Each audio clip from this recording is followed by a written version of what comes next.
안녕하세요. 세상의 모든 보험 정보와 함께하는 아나운서 정민경입니다. 저희 프로그램에서는 보험을 준비하는 과정에서 생기는 작은 고민부터 과도한 보험료로 걱정하시는 분들이 한 분도 계시지 않을 때까지 보험에 관한 고민과 궁금증 함께 풀어보고 있습니다. 저희 프로그램은 유튜브와 카카오 TV, 네이버 TV를 통해서 시청 가능하시고요. 유튜브에 MBN TV 검색하시면 실시간 방송으로 참여하실 수 있습니다. 아울러 본 방송은 정보 제공을 위한 방송이며 보험 서비스 및 상품 판매와 중개에는 관여하지 않습니다. 그럼 저희 프로그램 본격적으로 시작을 해볼 텐데요. 오늘은 네 분의 전문가님들과 함께합니다. 전문가님들 어서 오세요. 안녕하세요. 안녕하세요. 안녕하세요. 보험에 대해 얼마나 알고 계신가요? 보험에 대해 물음표를 느낌표로 바꿔드리는 김영일 전문가입니다. 믿고 맡기고 가입하고 쓰리고로 활동하고 있는 고창준 전문가입니다.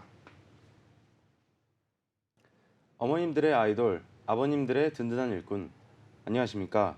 고객님들의 보험을 넘어서 병원 이력까지 챙겨드리는 대학병원 방사선사 출신 윤석찬 전문가입니다. 자, 우리 고창준 전문가님이 쓰리고로 활동하신다고 했는데 저는 거기에 묻고 더블로 가겠습니다. 네. 우리 고객님들 보험의 근심은 묻고 보장은 더블로 받을 수 있게끔 보험계의 고니 명동희 전문가입니다. 네, 좋습니다. 네 분의 전문가님들과 인사부터 나눠봤고요. 이번에 칭찬받을 보험은 어떤 보험인지 화면으로 만나보시죠.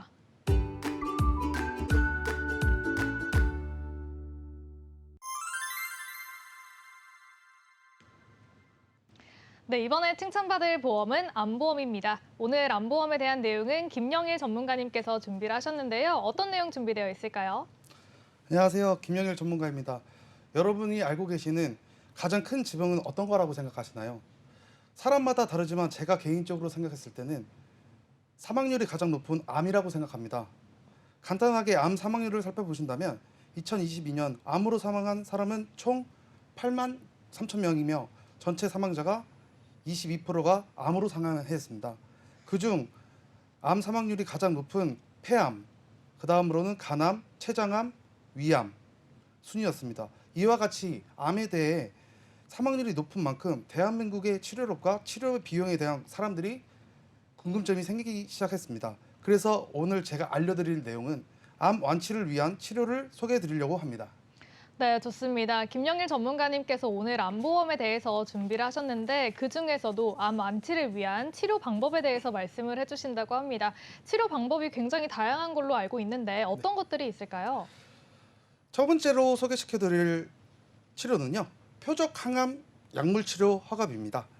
표적 항암 약물 치료비란 1에서 3개월마다 약물 치료를 하며 암세포 특정 분자만 반응, 즉 암세포만 파괴하여 부작용을 현저하게 감소시켜 삶의 질을 개선해주며 통원을 통한 처방 복용으로 일상생활이 가능합니다. 두 번째로는 카티 항암 약물 치료비입니다. 카티 항암 약물 치료란 환자 면역 세포인 T세포를 수출하려 암세포를 공격하도록 배양 후 주입하는 개인 맞춤 치료이며 암세포가 암세포만을 정확하게 체내 정상세포를 손상을 하며 최신화해줍니다. 네, 좋습니다. 이렇게 전문가님께서 항암 약물 치료에 대해서 좀 다양한 종류들이 있다라고 말씀을 해주시고 계신데요. 그럼 세 번째로는 어떤 치료 방법이 있을까요? 네, 세 번째로는 항암 양성자 방사선 치료입니다. 항암 양성자 방사선 치료란 표적 부위 암 도달 전까지 방사선 방출 없이 양성자 빛의 60%에 달하는 속도로 가속화해 암 조직을 파괴하며 암의 앞, 뒤를 정상 조직에 손상을 주지 않는 치료입니다. 네. 네 번째로 소개시켜드릴 항암세기 방사선 치료입니다. 항암세기 방사선 치료란 정상 조직의 약한 방사선을 암에 강한 방사선을 내도록 첨단 컴퓨터가 작동 조절하여 방사선을 치료하고 방향에 따라 방사선 세기를 조절하여 여러 개의 종양을 한 번에 치료할 수 있는 가능한 치료입니다. 네, 좋습니다. 이렇게 다양한 치료 방법에 대해서 먼저 소개를 해주셨는데요. 표적 항암 치료도 있고요. 카티 항암, 그리고 항암 양성자 방사선, 마지막으로 항암 세기 조절 방사선 치료가 있다라고 말씀을 해주셨습니다. 사실 그런데 시청자분들이 이렇게만 들으면 종류가 다양하다는 건 알겠는데 이게 어떻게 다른지를 좀 잘 모르실 것 같아요. 조금 더 자세하게 설명을 해주실까요? 네, 조금 더 쉽게 좀 설명을 해드리자면 표적 항암 약물 치료는 말 그대로 표적만 타겟을 해서 항암 치료하는 그런 치료약입니다. 네. 즉 암세포만 골라서 죽이기 때문에 치료력도 아주 좋다고 많이 합니다. 그 다음으로는 이름도 어려운 카티 항암 약물 치료인데요. 네. 환자 몸 안에 면역세포 T세포를 밖으로 꺼내어서 실험실에 유전자를 투입하여 암세포를 달라붙도록 한 후 다시 환자 몸속에 넣어주면 T세포가 암세포만 골라서 죽이는 치료법입니다. 오.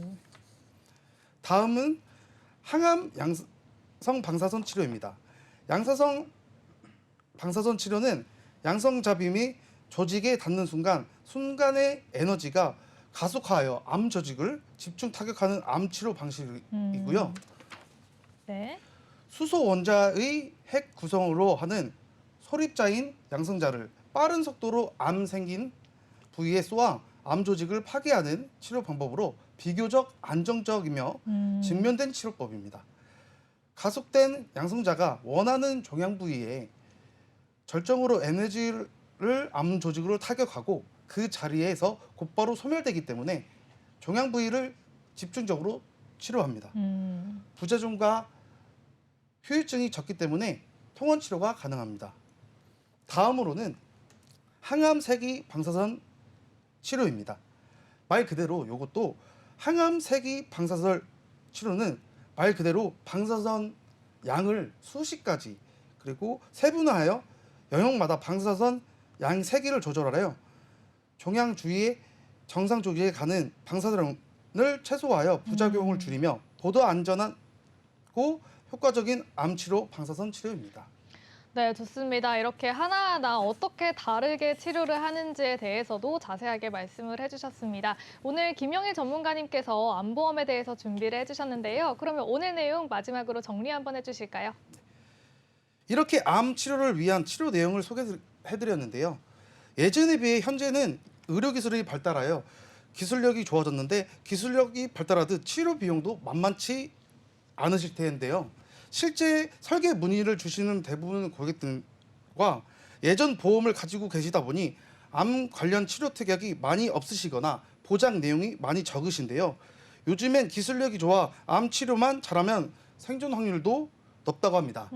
암 진단을 받더라도 든든하게 치료를 받을 수 있으시니 이번 기회에 여러분들로 재점검 받아보시기 바라겠습니다. 감사합니다. 네, 좋습니다. 김영일 전문가님과 함께 암보험에 대해서 이야기를 나눠봤고요. 이번에 칭찬받을 보험은 어떤 보험인지 화면으로 만나보시죠. 네, 이번에 칭찬받을 보험은 간병인 보험입니다. 오늘 간병인 보험에 대한 내용은 고창준 전문가님께서 준비를 하셨는데요. 어떤 내용 준비되어 있을까요? 오늘 제가 칭찬할 보험은 간병인 보험입니다. 우리는 생로병사, 태어나고 늙고 아프고 죽습니다. 이거는 누구나 예외 없이 꼭 있는 일인데요. 그래서 우리가 언제 아플지 모르기 때문에 간병인 보험이 꼭 필요하다고 생각합니다. 오늘 왜 간병인 보험을 준비해야 하는가에 대해서 알아보도록 하겠습니다. 여러분들은 간병지옥, 간병파산이라는 말을 들어보신 적 있으신가요? 현재 우리나라는 기대 수명은 늘어났지만 건강 수명은 오히려 짧아지고 있어 더더욱 간병인 고용이 많아지고 있는데요.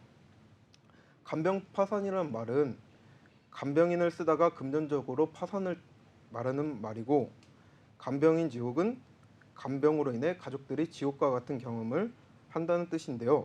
그만큼 간병에 대해 문제가 많고 고민이 많아지고 있습니다. 혹시 아나운서님은 살면서 절대 안 아플 거다라는 라고 장담하시는가요? 그러면 너무너무 좋겠지만 사실 그건 제가 마음대로 결정할 수 있는 일이 아니잖아요. 언젠가 한 번은 아프지 않을까요? 그렇습니다. 네. 사람들은 언제나 늙고 아플 수 있습니다. 그렇다면 나는 아파도 평생 간호해줄 사람이나 음. 간병인을 고용해 평생 간병 비용을 지불할 수 있는 여유가 있으신가요? 그것도 그러면 좋겠지만 일단 저를 평생 간호해줄 사람은 아직은 없는 것 같고요. 그리고 또 간병인 비용 같은 것도 뭐 정해져 있다면, 기간이 정해져 있다면 낼 수 있다라고 생각을 할 수 있을 것 같은데 지금 평생이라고 말씀을 하셨잖아요. 네. 평생은 좀 힘들 것 같은데요. 그렇죠. 네. 이제 평생은 우리가 간병인 비용을 지불할 수 있는 여유가 많지 않을 겁니다. 아마 우리 시청자분들도 같은 생각을 가지고 있지 않을까 생각합니다. 그렇다면 이제 간병인 보험을 준비해야 하는 세 가지 이유 오늘 알아보도록 하겠습니다. 네. 첫 번째 이유로는 가족 간의 간병이 어렵다는 점인데요. 네. 이전 세대에는 부모님이 아프시면은 네. 아프셔서 간병이 필요한 경우에 형제들이 돌아가면서 간병을 많이 해줬던 거를 기억합니다. 하지만 그럴 수 있었던 이유는 부모님 세대에는 다자녀였기 때문에 가능한 일이었겠죠. 네. 요즘 세대에는 자녀가 한 명 혹은 자녀 계획이 없으신 분들을 네. 흔히 볼 수 있는데요. 맞벌이하는 경우가 대다수이기 때문에 시간적인 여유가 없는 이유도 작용이 되고 있습니다.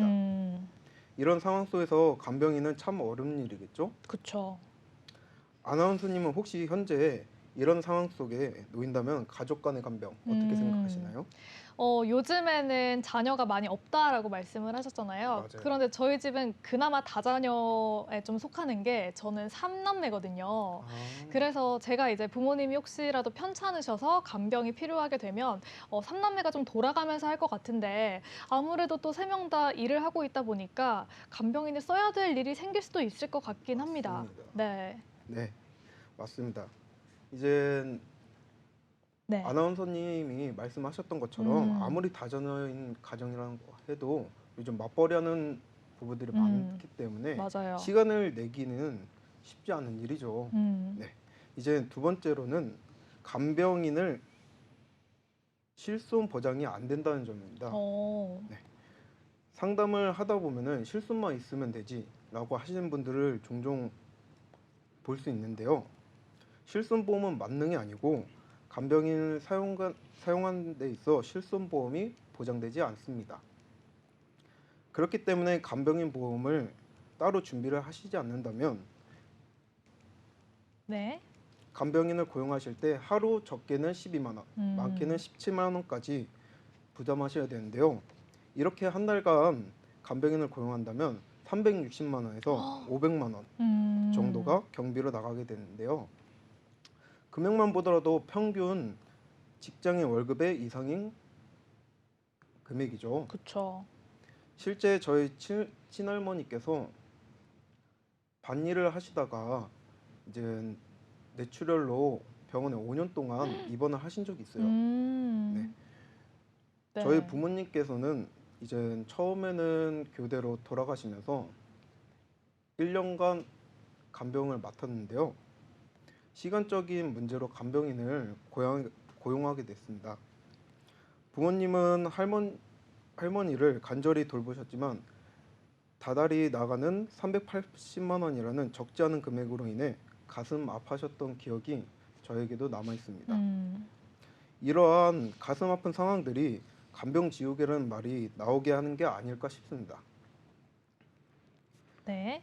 마지막으로 세 번째 이유는 개인적으로 이 부분은 현 시대에서 제일 큰 이유라고 저는 생각이 되는데요. 제가 말씀드리는 도중에 계속 언급되었던 시간적인 문제입니다. 만약 한참 취업 준비를 하시거나 중요한 시기에 일을 그만둬야 되는 상황이 온다면 부모님의 간병인 간병하기에는 너무 시간적인 요소가 없다고 생각하는데요. 그쵸. 맞벌이를 하고 취업 준비를 하는 중 시간적 여유가 많이 없어서 언제 끝날지도 모르는 간병에 하루하루 지쳐가는 일이 분명 올 것입니다. 그리고 부모님과 같은 지역에 사는 게 아니시라면 이 점도 더욱더 힘든 부분이라고 생각이 듭니다. 네, 이렇게 전문가님께서 요즘에 간병보험이 필수적으로 필요한 이유에 대해서 말씀을 해주셨는데 첫 번째로는 이제 가족 간병이 점점 힘들어지고 있다라는 부분을 짚어주셨고요. 두 번째로 또 간병 비용은 실손보험에서 보장이 되지 않는다라고 하셨습니다. 마지막으로 또 시간적인 문제도 말씀을 하셨는데 저도 이 부분에서 좀 공감이 되더라고요. 이런 이유로 우리가 간병보험을 미리 준비를 하고 있으면 좋을 것 같은데 간병보험도 또 종류가 있다고 들었거든요. 어떤 식으로 좀 나뉘어질까요? 네, 맞습니다. 간병인 보험은 크게 두 가지로 나눠지는데요. 간병인 지원일당과 간병인 사용일당 이렇게 두 가지로 나눠지게 됩니다. 간병인 지원일당은 보험회사에서 간병인을 지원하는 것이고요. 간병인 사용일당은 내가 직접 간병인을 고용해 보험사에 영수증을 제출하는 보험입니다. 이제 간병인 지원일당과 사용일당 장단점을 말씀드릴 건데요. 먼저 간병인 지원일당의 장점을 말씀드리겠습니다. 내가 필요할 때 간편하게 보험회사에 전화해서 지원을 받을 수 있고 물가 상승에 구애받지 않고 사용하실 수 있습니다. 그리고 만약 내가 간병인이 마음에 안 든다면 콜센터에 언제든 전화해서 다른 간병인으로 교체할 수 있다는 장점이 있습니다. 그렇다면 단점은 뭐가 있을까요? 우선 갱신형으로만 가입할 수 있다는 점인데요. 갱신형으로 가입한다면 갱신 주기에 맞춰서 보험료가 오를 수가 있어 오래 유지하기가 힘듭니다. 그리고 제일 큰 단점은 48시간 이내 신청을 해야 된다는 점인데요. 이 부분은 갑작스럽게 입원을 해야 되는 경우가 있어요. 그럴 때 크게 불편한 점이라고 생각합니다. 다음으로 사용일당의 장점과 단점을 설명해 드릴게요. 장점은 지원일당과 다르게 비갱신형으로 가입이 가능하다는 점인데요. 갱신과 다르게 보험료 변동 없이 처음 가입한 보험료 그대로 오랫동안 유지하실 수 있다는 장점이 있고요. 그리고 장점이라면 내가 원하는 간병인을 고용해서 선택하실 수 있다는 장점이 있습니다. 네. 다음으로 단점을 말씀드리겠습니다. 만약 물가 상승률이 올라 내가 가입한 금액보다 간병비가 오른다면 내가 받는 보장보다 간병인 비용이 더 많이 나올 수가 있다는 단점이 있고요. 두 번째로 간병인이 필요한 경우 전화나 인터넷으로 직접 간병인을 구해야 하기 때문에 시간적인 요소에서 더 오래 걸릴 수 있다는 불편한 점이 있습니다. 네, 좋습니다. 이렇게 간병인 보험에는 지원일당과 사용일당이 있다라고 말씀을 해주셨는데요. 저는 비갱신형으로 가입할 수 있는 사용일당이 조금 더 좋아 보이는데 이게 나중에 간병비가 오르면 결국에 자기부담금이 생길 수밖에 없잖아요. 그쵸. 그 부분이 조금 아쉽거든요. 그럼 네. 그걸 좀 보완할 수 있는 방법도 있을까요? 네, 보완할 수 있는 보험이 있습니다. 마지막으로 제가 설명해 드릴 보험은 체증형 간병인 사용일당인데요. 많은 분들이 간병인 보험을 가입하실 때 물가 상승으로 인해 간병인 비용이 오를 걸 걱정하시더라고요. 책정형 간병인 사용일당은 내가 가입한 보장이 가입한 이후에 5년 단위로 가입 금액의 10%씩 계속해서 책정되는 보험입니다. 이러한 구조 덕에 추후 물가 상승으로 인해 간병인 비용이 올라간다 해도 일반 간병인 보험보다 비용 부담이 덜 수 있다는 장점이 있습니다. 이렇게 간병인 보험, 책정형까지 알아보았는데요. 아나운서님은 간병인 보험 어떻게 가입하시는 게 좋다고 생각하세요? 일단 종류가 다양한데 저는 비갱신형으로 준비를 할 수 있는 사용일당 중에서도 이제 체증형으로 준비를 할 것 같은데요. 아, 네. 네, 맞습니다. 제가 추천드리는 가입 방법은 젊은 분이라면 책정형 보험으로 가입하는 걸 추천드리고요. 60대 혹은 70대 이상이시라면 상황에 따라 보험도 추천드리고 있습니다. 음. 정리를 해드리자면 나는 물가 상승에 따라 보장을 받을 수 있는 보험을 가입을 하고 싶다면 책징형 간병인 사용일당을 가입하시면 되시고요. 나는 내가 원하는 간병인을 부르고 싶은데 가성비 있게 가입을 하고 싶다. 그럼 간병인 사용일당. 나는 보험료 상관없이 편하게 전화 한 통으로만 간병인을 부르고 싶다. 간병인 지원일당으로 가입하시면 좋을 것 같습니다. 네, 좋습니다. 이렇게 고창준 전문가님과 함께 간병인 보험에 대해서 이야기를 나눠봤고요. 이번에 칭찬받을 보험은 어떤 보험인지 화면으로 만나보시죠.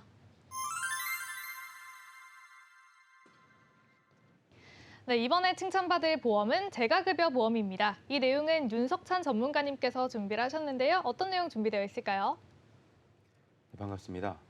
한 달에 50만 원씩, 1년이면 600만 원, 10년이면 6천만 원을 받게 되고 20년이면 1억 2천만 원을 받게 됩니다. 이 보험이 무엇인지 알고 계시나요? 오늘은 재가급여 보험을 100% 활용할 수 있는 방법에 대해서 알려드리고자 합니다. 여러분은 나이가 들면서 가장 걱정이 되는 질병이 무엇이라고 생각을 하시나요? 아무래도 노화로 인해서 자연스럽게 인지 기능이 떨어지면서 치매에 걸리는 것을 걱정을 많이 하시는데요. 암보다 치매가 더 무서운 이유는 본인이 아닌 가족이 더 힘든 질병이기 때문입니다. 그래서 오늘은 치매를 좀 더 효과적으로 활용할 수 있는 재가급여 보험에 대해서 설명을 해드리려고 합니다. 네, 좋습니다. 아마 시청자분들께서는 재가급여 보험에 대해서 잘 모르실 것 같은데 이렇게 재가급여 보험을 이해하기 전에 우리가 좀 알아야 될 것들이 있을까요? 네, 오늘 소개해드리는 재가급여 보험을 잘 알기 위해서는 국가에서 지원하는 노인 장기 요양 보험 제도에 대해서 같이 이해를 하셔야 되는데요. 첫 번째, 우선 노인 장기 요양을 신청할 수 있는 대상은 두 가지로 나뉘게 됩니다. 첫 번째로는 65세 이상 어르신은 어떠한 질병이든 상관없이 누구나 다 신청이 가능합니다. 두 번째, 65세 미만일 경우에는 노인성 질병을 가진 자, 즉 치매와 뇌질환을 포함한 21가지 노인성 질병을 가진 자가 해당이 됩니다. 이 조건에 해당하시는 분들께서는 국민건강보험에 신청을 하시면 공단에서 사람이 나와서 여러 항목을 기준으로 체크를 하시게 되고 1에서 5등급으로 판정을 하게 됩니다. 등급을 매주는 기준은 이렇게 됩니다. 일상생활에서 혼자 생활하는데 불편함이 없는지입니다. 판단력과 인지기능이 일반인에 비해서 비정상적인지를 중점으로 보는데요. 예를 들어 오늘이 무슨 요일인지, 불난 상황에서는 어떻게 행동을 하는지 등 이런 여러한 항목에 대해서 어떻게 대응을 하는지 평가를 하는 겁니다. 그렇게 해서 등급을 받게 될 경우 장기 요양 등급은 상태에 따라서 6가지로 나뉘게 되는데요. 현재는 1에서 5등급까지 있고요. 지금 국가에서 6등급으로 추진을 하고 있는 인지지원 등급도 있습니다. 3에서 5등급은 재가급여 서비스를 이용을 할 수 있으며 1에서 2등급은 추가로 시설급여 서비스까지 신청하실 수 있습니다. 지금까지 장기요양 등급을 판정받게 되면은 재가급여를 받을 수 있다고 설명을 드렸는데요. 그렇다면 재가급여가 무엇인지 정확하게 알려드리도록 하겠습니다. 있을 채, 집가, 집에 있으면서 도움을 받는다라고 해석을 할 수가 있게 됩니다. 네, 좋습니다. 이렇게 전문가님께서 장기요양 등급을 받으면 나라에서 운영하는 노인 장기요양 보험제도에서 재가급여 서비스를 받아볼 수 있다라고 하셨습니다. 이 재가급여 서비스는 집에 있으면서 도움을 받는 그런 제도라고 말씀을 하셨는데 그러면 어떤 종류를 좀 지원받을 수 있는 걸까요? 첫 번째로는 요양보호사가 방문을 해서 집안일 또는 수발을 도와주는 방문요양. 두 번째, 요양보호사가 2인 1조로 전문적으로 씻겨주는 방문 목욕. 세 번째, 간호사가 의사의 지시에 따라서 자택에 방문을 하여 진료를 보조해주는 방문 간호. 네 번째, 요양기관에서 며칠 돌봐드리는 단기 보호. 다섯 번째, 어르신을 모시러 와서 낮 동안 보호를 해드리고 저녁엔 다시 모셔다 드리는 노인 유치원, 즉 주야간 보호 서비스. 여섯 번째, 일상생활에서 또는 인지 기능 유지에 필요한 복지용구 구매, 총 6가지가 있습니다. 추가로 장기요양 1에서 2등급이 받을 수 있다는 시설급여 서비스는 무엇일까요? 우리가 흔히 요양원이라고 많이 얘기를 하는데요. 치매와 같이 큰 도움이 필요한 어르신들은 시설에 입소를 하는 겁니다. 10명 미만의 공동생활 가정 또는 10명 이상의 노인 요양 시설에 입소를 해서 체계적으로 지원이 받는 걸 말하고 있습니다. 네, 좋습니다. 이렇게 굉장히 다양한 종류가 있습니다. 재가급여뿐만 아니라 또 1, 2등급이신 분들은 이렇게 시설급여 서비스까지 받아볼 수 있다는 게 굉장히 좋은 복지 제도인 것 같은데 사실 이 정도면 충분한 것 같거든요. 우리가 또 추가적으로 이렇게 재가급여 보험까지 준비를 해야 되는 이유가 있을까요? 네, 물론 국가에서 지원을 해주긴 하지만 네. 재가급여나 시설 서비스를 이용하는 것이 100% 전액 지원이 아니기 때문인데요. 재가급여는 15%의 자기부담금, 시설급여는 20%의 자기부담금이 발생을 하게 됩니다. 15%에서 20%라고 얘기를 해드리면 감이 잘 안 잡히실 수가 있는데요. 그렇다면 제가 시설급여 월 한도액과 본인 부담금 예시를 좀 보여드리도록 하겠습니다. 첫 번째로 재가급여인데요. 3등급 기준으로 월 145만 5천 원의 지원이 가능을 하시게 되는데요. 재가급여 서비스의 종류가 많지만 방문 요양을 기준으로 자기 부담금을 계산을 해보면 월요일에서 금요일까지 하루에 3시간씩 한 달 정도의 시간으로 방문 요양 서비스를 이용을 하시는 경우에는 하루에는 8,148원, 한 달에 19만 5,552원의 자기 부담금이 발생을 하게 됩니다. 두 번째로 시설급여인데요. 마찬가지로 시설에 따라서 금액이 상이할 수 있게 되지만 노인 요양시설 입소시를 예시를 들어보면 2등급을 판정을 받고 시설에 입소를 하시게 되면은 한 달에 46만 8,900원의 자기 부담금이 발생을 하게 됩니다. 서비스가 불가능한 비급여 항목은 식대, 간식비, 상급 병실료가 합산이 되어 결정한 금액인데요. 재가급여, 시설급여 서비스가 좋은 제도인 것은 맞지만 매월 자기 부담금이 30만 원에서 50만 원 정도 발생을 하다 보니 몸이 불편하고 소득이 없는 노인분들께서는 부담이 될 수 있는 액수가 될 수 있습니다. 보통 자녀분들이 이 금액을 충당하는 경우가 많은데요. 바로 여기서 재가급여 보험의 역할은요. 국가에서 노인 장기 요양 등급을 받고 재가급여 서비스를 이용을 하시면 내가 가입한 금액만큼 매달 연금처럼 보장을 받을 수 있는 치매보험을 말하게 됩니다. 재가급여 보험은 별도로 따로 가입하는 상품은 아니지만 치매보험 안에서 재가급여 특약으로 따로 넣게 되는 담보라고 볼 수 있습니다. 장기요양 등급이 치매를 포함하고 있기 때문에 재가급여 특약 딱 하나만 넣어서도 실속 있게 치매보험을 준비하실 수 있게 됩니다. 일반적인 치매보험은요. 딱 한 번만 진단비를 받게 되는데요. 재가급여 보험은 매달 돈을 받으실 수 있으니까 소득이 끊긴 나이에 훨씬 더 유용하게 활용을 하실 수 있게 되는 거죠. 네, 좋습니다. 이렇게 재가급여와 시설급여라는 제도가 좋긴 하지만 자기부담금이 있는 게 조금은 아쉽게 느껴질 수도 있을 것 같은데요. 그래서 재가급여 보험이 필요하다라고 말씀을 해주셨습니다. 그러면 재가급여 보험에서 우리가 보장받을 수 있는 건 어떤 내용일까요? 예를 들어 제가 재가급여 가입 금액을 월 50만 원으로 보험 가입을 했을 경우에 장기요양 등급을 받아서 재가 서비스를 이용을 하면은 한 달에 50만 원씩, 1년이면 600만 원, 10년 동안 받아도 6천만 원을 받게 됩니다. 20년 동안은 무려 1억 2천만 원이라는 금액을 받게 되는 거죠. 만약 상황에 따라서 방문 요양 같은 서비스가 필요 없을 수도 있는데요.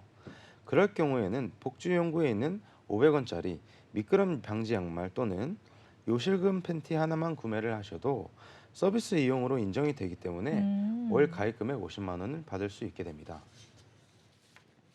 이른바 효도보험이라고 자녀분들이 부모님께 가입을 시켜드리는 경우도 많으며 어르신들이 자녀분들께 짐이 되기 싫어서 직접 준비하기도 있는 인기 있는 많은 보험입니다. 최대 월 100만 원까지 가입이 가능하며 이 상품의 근본은 치매보험이기 때문에 치매 진단비까지 추가로 가능이 되어서 효도보험이라고 불리기엔 충분할 것 같은데요. 치매 단계 중 가장 경미한 등급인 경도 치매 진단비로 기준으로 말씀을 드리자면 보험회사에 따라서 상이하지만 평균적으로 1,000만 원 정도가 설정이 가능합니다. 치매는 완치가 없기 때문에 종신토록 치료를 받아야 하는 질병인 만큼 추가로 고민을 해보시는 것도 추천을 드리도록 하겠습니다. 마지막으로 장기요양 등급의 또 하나인 장점은 납입 기간 중 사망을 하셔도 계약자 적립금을 지급하며 중간에 해지를 하게 되더라도 해지환급금의 일부를 발생할 수 있는 상품입니다. 하지만 매월 생활비를 준다는 것이 연금보험처럼 느껴지실 수도 있게 되지만 연금보험 같은 저축보험이 아닌 순수 보장성 보험임을 꼭 인지하고 준비를 하셔야 됩니다. 여러분들께서 준비를 하신다면 회사별로 상품이 상이하기 때문에 비교를 하시고 따져보셔서 현명한 선택하시길 바라겠습니다. 네, 좋습니다. 윤석찬 전문가님과 함께 재가급여 보험에 대해서 이야기를 나눠봤고요. 이번에 칭찬받을 보험은 어떤 보험인지 화면으로 만나보시죠. 네, 이번에 칭찬받을 보험은 혈관질환 보험입니다. 오늘 이 내용은 명동일 전문가님께서 준비를 하셨는데요. 어떤 내용 준비되어 있을까요? 네, 제가 오늘 준비한 내용은 혈관질환 보험인데 사실 앞에서 했었던 간병보험과 재가보험도 저는 다 연결고리가 있다라고 봐요. 왜냐하면 이 혈관질환, 특히 이제 뇌혈관질환 같은 경우는 전조 증상이라는 게 분명히 있거든요. 그러면은 요양 등급이나 아니면 간병이 필요할 수 있는 상황이 분명히 올 수가 있기 때문에 이 혈관질환 보험도 굉장히 중요하지만 이 혈관질환 보험은 또 앞서서 우리가 전문가님들이 말씀하셨던 간병보험과 재가보험과도 또 연결고리가 있다라는 걸 말씀을 좀 드릴 수 있겠습니다. 네, 좋습니다. 이렇게 혈관질환 보험은 다른 보험들과도 연관이 있다라고 말씀을 해주셨는데요. 그러면 혈관질환 종류가 어떤 것들이 있는지 궁금하거든요. 어떤 것들이 있을까요? 자, 일단 혈관질환 보험을 제가 왜 맨날 중요하다고 말씀을 드리냐면 네. 우리 만성질환이랑 또 연관이 있어요. 그러니까 보험으로는 간병보험이랑 뭐 재가보험도 연관이 있지만 질병으로 치면은 고혈압과 당뇨를 가지고 계신 분들이 이 혈관질환 빈도가 굉장히 높거든요. 일단 고혈압부터 살펴보면은 우리나라 30세 이상 남자분들 같은 경우는 3명 중에 1명, 여성분 같은 경우는 4분 중에 1명이 고혈압 환자입니다. 제가 그 지난주에 또 42세 네. 남자 시청자님만 만나고 뵙고 왔는데 사실 42세면 굉장히 젊으시잖아요. 그쵸. 근데 그분도 혈압약을 또 드시고 계시더라고요. 네, 근데 혈압약을 언제부터 드셨어요? 라고 여쭤봤더니 사실 이제 나이가 어리니까 뭐 복용하신 지 뭐 굉장히 오래되진 않지 않았을까라고 이제 생각을 했었는데 벌써 드신 지 한 7, 8년이 되셨다고. 그러면 하더라고요. 30대 중반부터 그렇죠. 드신 거네요. 네. 그래서 이제 고혈압 같은 경우는 예전처럼 뭐 연배가 있으신 분들이 만성적으로 앓고 있는 그런 질환이 아니라 연세가 그러니까 그 적정 연령대가 점점 낮아지고 있는 질환이라고 보시면 되고 특히 이제 발병률이 굉장히 높다라고 보시면 됩니다. 남성은 3명 중에 1명, 여성은 4명 중에 1명. 그러면 우리 지금 여기 4명 중에도 누군가 5명 중에 누군가는 또 고혈압이 있을 수 있는데 있으세요 혹시?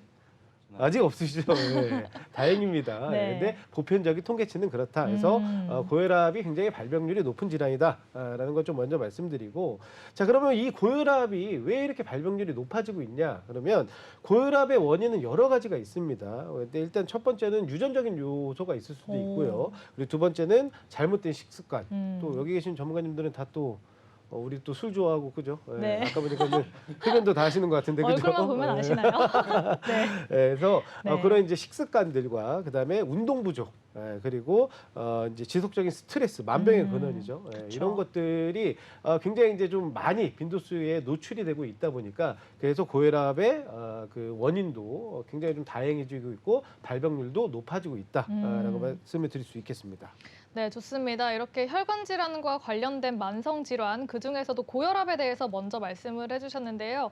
요즘에는 젊은 사람들도 조심해야 된다라고 그렇죠. 하니까 우리 시청자분들께서도 운동 열심히 하시고 식습관도 더 신경을 쓰시는 게 좋을 것 같습니다. 그런데 이런 만성 질환은 그 질환 자체도 무섭지만 또 합병증이 무섭다라고 하잖아요. 고혈압으로 인해서 오는 합병증은 어떤 것들이 있을까요? 자, 고혈압은 아무래도 이제 혈관 쪽 질환이다 보니까 이 합병증도 혈관 쪽에 많이 발생을 해요. 그래서 심근경색증이라든가 아니면 뇌졸중, 아까 얘기했던, 그리고 또 이제 그 시력이 또 상실이 되실 수가 있고요. 신부전증, 만성으로 또 신부전증이 걸릴 수가 있기 때문에 사실 이 고혈압으로 인해서 심장병 질병이 발병할 수 있는 확률과 사망 확률도 계속적으로 지금 지속적으로 늘어나고 있다라고 보셔야 돼요. 그래서 사실은 이 고혈압이라는 만성 질환을 우리가 또 가볍게 생각할 수 있거든요. 왜냐하면 대개는 이제 처음엔 약만 이제 처방을 해주고 약으로 이제 이제 제어를 하고 통제를 하기 때문에 뭐 크게 이렇게 좀 안아하듯이 수가 있는데 이 고혈압 자체보다는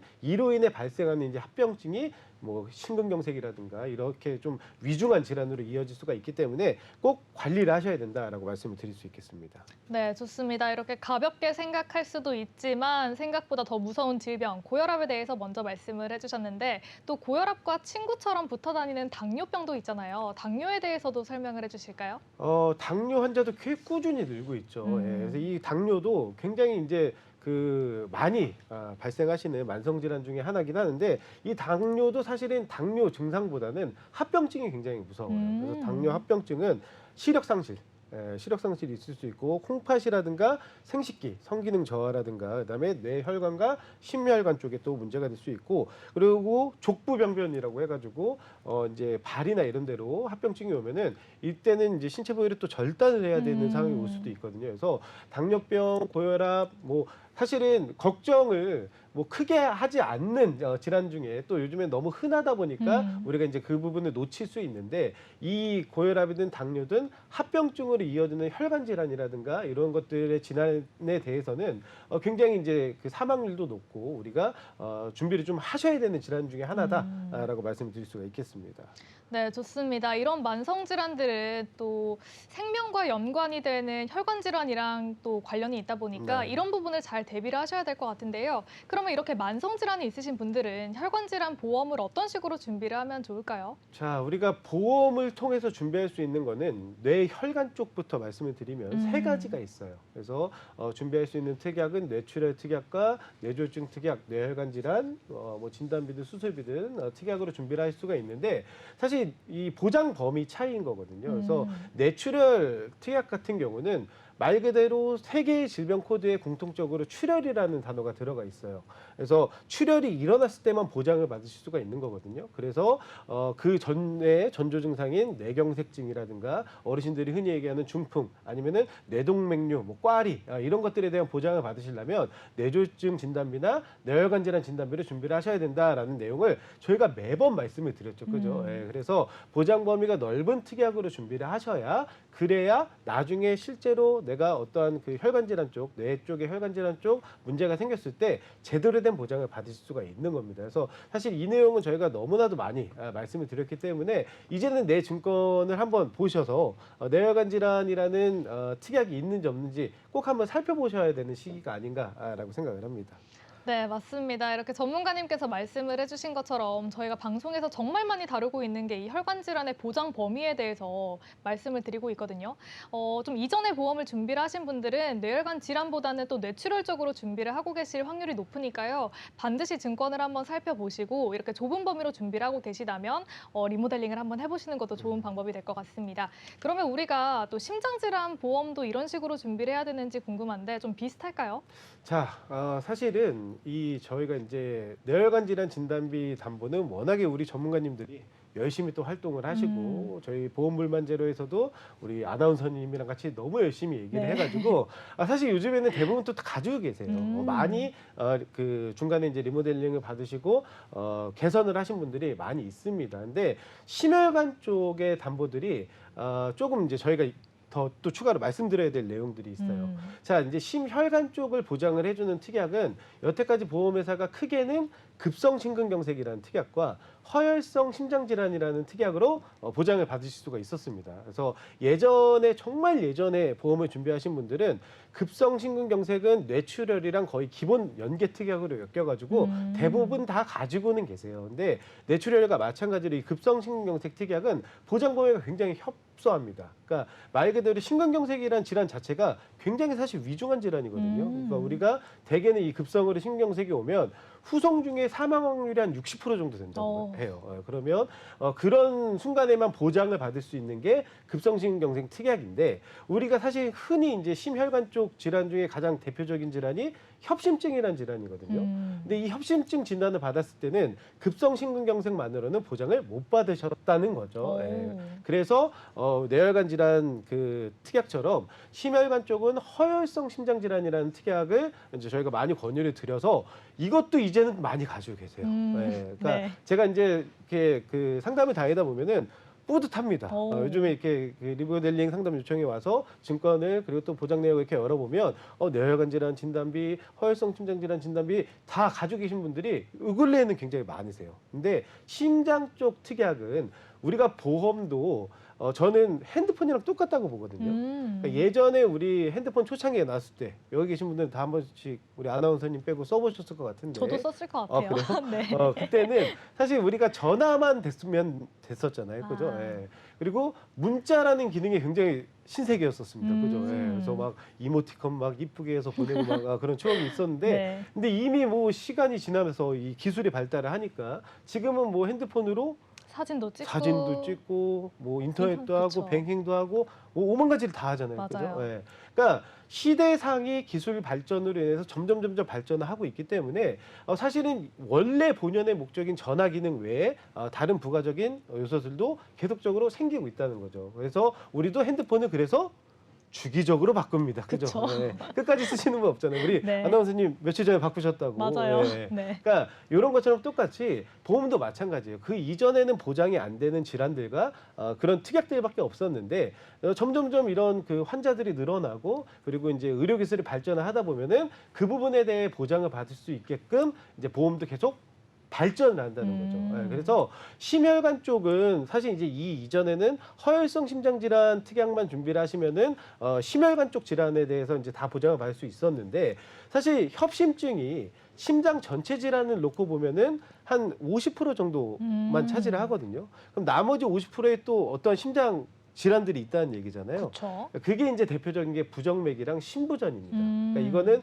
심혈관 질환이 아니었기 때문에 사실 허혈성 심장 질환 특약을 가지고 계시더라도 부정맥이나 심부전 진단을 받으시면 보장을 받을 수가 없는 상황이었던 거예요. 근데 이제는 이 특약이 새로 나와서 심장 전체를 또 보장을 해주는 심장질환 특약이라는 게 새로 생겼습니다. 그래서 허혈성 심장질환까지 잘 준비를 해놓으신 우리 시청자님은 이제는 부정맥과 심부전까지 보장이 되는 심장질환 특약도 좀 관심을 가지시고 준비를 하셔야 되지 않나 생각을 합니다. 네, 좋습니다. 이전까지는 허혈성 심장 질환이 가장 넓은 범위의 보험이었다면 또 요즘에는 심장 자체에 대한 질병도 보장을 해주는 이렇게 심혈관 질환, 심장 질환에 대한 것도 또 보장이 된다라고 하거든요. 그런데 이 부분에서 보장이 되는 게 부정맥이랑 네. 심부전인데 부정맥과 심부전도 발병률이 좀 높은 편일까요? 아까도 말씀드렸다시피 뭐 전체 이제 심장 그리고 심혈관 질환 발병도를 놓고 봤을 때 협심증이 약 한 50% 정도라고 한다면 나머지 50%는 이 부정맥이랑 심부전이 채우고 있다라고 보시면 돼요. 그래서 부정맥은 말 그대로 이제 맥박이 불규칙하게 뛰는 증상이 있는 질환의 부정맥이라고 보시면 되고 심부전 같은 경우는 이제 펌프 작용의 저하로 인해서 혈액 공급이 불안정해지는 질환이 심부전이라고 보시면 됩니다. 그래서 이 두 가지 질환도 심장 전체 질환의 약 한 40% 정도를 차지를 하고 있기 때문에 이제는 만약에 이제 내가 심장에 대해서 어떠한 보험을 통해서 수술이든 보장을 준비를 하시려고 한다고 하면은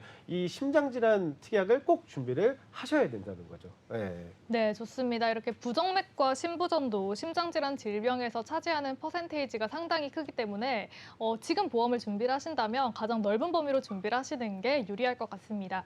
그러면 우리 시청자분들이 또 궁금해하실 만한 내용인데 우리가 네. 보장을 좀 준비를 할 때 어느 정도로 준비를 하면 좋을지를 잘 사실 모르시잖아요. 그쵸. 어느 정도로 준비를 하면 좀 넉넉하게 준비를 할 수 있을까요? 자, 일단은 당연히 뭐 보장 금액을 크게 가져가시면 너무나도 좋겠죠. 예, 근데 다행인 거는 우리가 이 2대 혈관 질환 같은 경우는 나라에서 또 아까 그 요양 등급처럼 나라에서 또 보장을 해주기 때문에 사실은 치료비에 대한 어떠한 그 궁극적인 우리가 보험을 준비하는 목적이 치료비만 생각하기에는 이제는 좀 다른 시각으로 봐야 되지 않나 그렇게 생각을 하고요. 사실 이 2대 질환 그 특약들 같은 경우는 준비하실 수 있는 게 크게 두 가지라고 보시면 돼요.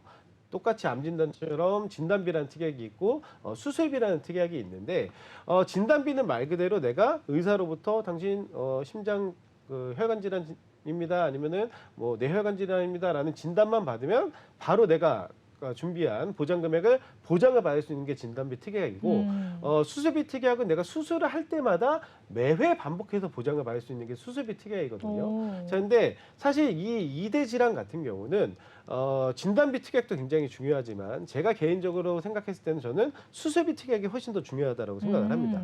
왜냐하면 이 수술비 특약 같은 경우는 그러니까 매회 반복해서 보장을 해드린다고 했잖아요. 대개 이 심장질환, 혈관질환 수술을 하는 경우에는 최초 1회에 끝나는 경우가 거의 없어요. 대개는 2, 3회 정도 재수술을 하시기 때문에 진단비는 한 번 받고 나면은 특약이 사라져 버리지만 수술비는 수술을 할 때마다 매회 반복 보장을 받을 수가 있어서 이 2대 혈관 질환을 준비를 하실 때는 진단비도 물론 내가 잘 준비를 해야 되겠지만 특히 수술비를 중점적으로 준비를 하시는 게 훨씬 가성비 있고 효율적으로 준비를 할 수 있다라고 말씀드릴 수가 있겠고 실제로 제가 오늘 그 73세 선생님을 오전에 뵙고 왔어요. 오, 네. 네, 남성 선생님이신데 이제 그 퇴직을 하시고 최근에 한 1년 전에 1년 조금 더 되는 시기에 이제 그 머리 쪽 검사를 하셨는데 뭐 다행히 그때는 별 이상이 없다라고 판정을 받으셨는데 내일 또 병원에 가서 이제 검사를 받으시거든요. 근데 인지 능력 관련돼서 조금 이제 걱정을 하시더라고요. 사모님이 네. 그 아내분이. 자, 그러면은 어쨌든 간 뇌에 관련돼서 어떠한 질환을 염려를 하고 있다는 거거든요. 그쵸. 예. 근데 사실 이 73세 같은 경우는 담보 자체가 예를 들어 진단비 같은 경우는 크게 우리가 도와드리고 싶어도 보험회사의 그 한도에 걸려요. 그래서 뭐 그 젊으신 분들처럼 2천만 원, 뭐 3천만 원 이렇게 준비를 해드릴 수가 없이 대부분 다 100만 원 아니면 뭐 500만 원 이렇게밖에 진단비가 준비가 안 되시기 때문에 요런 이제 그 이유를 설명을 드리고 차라리 수술비를 조금 더 넉넉하게 준비를 하시는 게 낫다라고 제가 안내를 도와드리고 왔거든요. 네. 그래서 뭐 그분 같은 경우도 이제 수술비는 또 이제 1,000만 원씩 준비가 73세여도 가능하시기 때문에 제가 뇌혈관 질환 수술비랑 심장 질환 수술비로 해가지고 도와드렸는데 이분 같은 경우가 이거예요. 2대 질환이 아까 제가 간병이랑 제가도 연관이 있다고 말씀드린 게 사실 이제 혈관 쪽에 어떠한 문제가 생기면은 대개는 이제 그 요양 등급을 받으실 확률이 높아요. 왜냐하면 신체에 어떠한 장애나 아니면 인지 능력이 떨어질 수가 있기 때문에 그렇기 때문에 간병보험도 꼭 준비를 하셔야 되고 사실 간병보험도 너무나도 중요한 보험이긴 하지만 이게 시설 이용 중에 의사의 판단으로 간병인이 필요할 때 보장이 되는 거거든요. 그러면 만약에 제가 집에서 내가 어떠한 그 케어나 이런 것들을 받는다고 하면은 또 이제 그 재가보험을 따로 준비를 하셔야 됩니다. 그쵸. 그래서 아까 물론 이 재가보험이 저축성 상품은 진짜 아니에요. 예, 연금처럼 뭐 저축성 상품으로 오해를 하시면 안 되지만 만약에 내가 여태까지 뭐 자녀들 키우고 뭐 생활하는데 굉장히 급해가지고 노후를 준비를 못 하신 상황이다. 라고 하면은 이 재가급여를 잘 준비하시면 어떻게 보면 또 연금처럼 매월 받으실 수가 있는 효과도 보실 수가 있기 때문에 사실 이제 오늘 그 70세 선생님은 2대 질환 수술비와 각종 수술비, 그다음에 간병보험, 재가보험 이렇게 준비를 해드렸거든요. 그래서 연배가 좀 있으신 분들은 이런 보험들을 좀 관심 있게 보시는 게 좋을 것 같고 재가보험도 보험료가 사실 비싸요. 그 73세 그분 같은 경우도 제가 이제 그 보험료를 산출을 해보니까 약 한 9만 원대, 월 50만 원 보장을 받는다면 9만 원대 정도 나오시는데 사실 이게 보험료가 비싸잖아요. 근데 어떻게 설계를 도와드렸냐면 아까 우리 전문가님이 얘기했듯이 재가보험은 뭐 따로 이제 있는 보험이 아니라 치매보험 안에 우리 재가급여 특약이 들어가는 거기 때문에 치매보험 진단비를 좀 줄이시면은 보험료를 또 낮추실 수가 있습니다. 그래서 치매보험 같은 경우는 치매라는 질환만 보장을 해주는 특약이기 때문에 만약에 내가 재가만 관심이 있다라고 하시면은 최대한 치매보험 진단비를 좀 줄이시고 재가보험을 특약으로 가져가신다라고 하면은 보험료적인 부분에서도 조금 합리적으로 부담 없이 준비를 할 수 있는 방법이다라는 걸 말씀드리고 싶습니다. 네, 좋습니다. 저희 오늘 다양한 보험에 대해서 이야기를 나눠봤는데요. 저희가 준비한 소식은 여기까지입니다. 저희 프로그램은 유튜브와 카카오TV, 네이버 TV를 통해서 시청 가능하시고요. 유튜브에 MBNTV 검색하시면 실시간 방송으로 참여하실 수 있습니다. 아울러 본 방송은 정보 제공을 위한 방송이며 보험 서비스 및 상품 판매와 중개에는 관여하지 않습니다. 그럼 저희는 다음 이 시간에 더욱더 알찬 소식으로 돌아오겠습니다. 오늘도 시청해주신 여러분 고맙습니다.